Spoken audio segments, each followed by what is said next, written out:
We should be looking at the confluence of what's best for people, best for the planet, and most ethical. No person of decent conscience should accept cruelty on the menu, and the simple fact is that the modern diet puts cruelty on the menu. We should all eat like the world depends on it.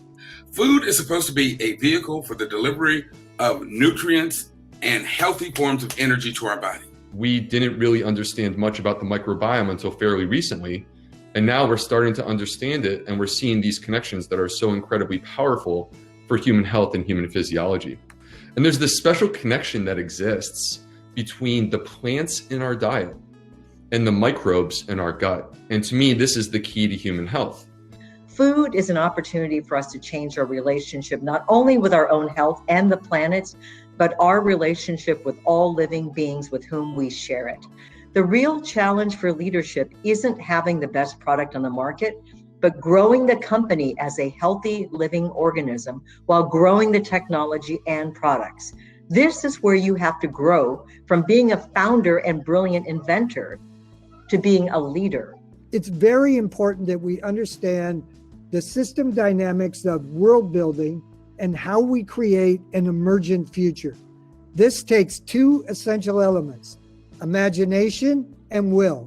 And those just happen to be the same characteristics that entrepreneurs, just are their basic DNA. So the union of entrepreneurship with systems change is absolutely an essential marriage.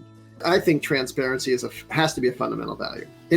Because it's food, right? And so we are asking people to put things in their body, and that's a pretty sacred request. So while there's an undeniable and growing interest in plant-based diets, the consumption of meat is still rising globally, driven by population growth, urbanization, and rising incomes in developing nations.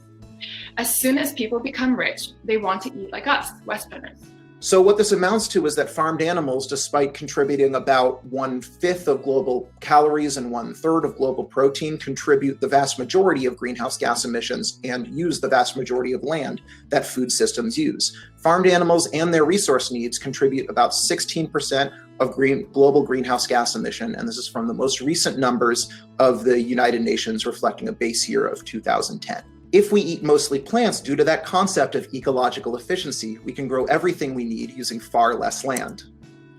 And it's interesting because through history, we've expanded our moral realm and our moral norms as we learn about the world. So today, things that are obvious to us were not so obvious to earlier generations. Because what happened to me is I began to get a symbiotic relationship with this young calf named Rowdy Girl.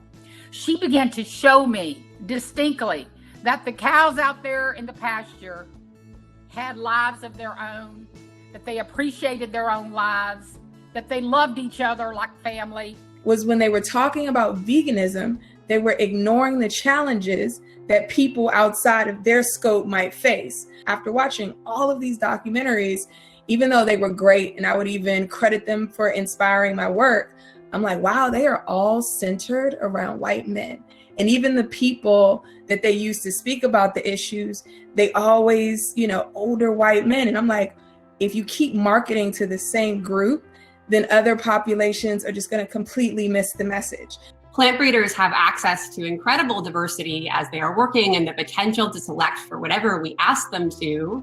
But more often than not, they are asked to make improvements within a very rigid system of market commodity standards. As we think about regenerative agriculture and the ways of eating and of growing that are going to sustain us into the future, and also the business opportunities to meet those demands, I think we have to think about and invest in the types of seeds and also the seed keepers who support that system. When we think about protein, plant protein and plant-based, in the last 5 years, it's been incredible. It's for the first time, I believe, here in the US, we are making so-called plant-based food that actually tastes really, really good. And that is driving a lot of attention to it.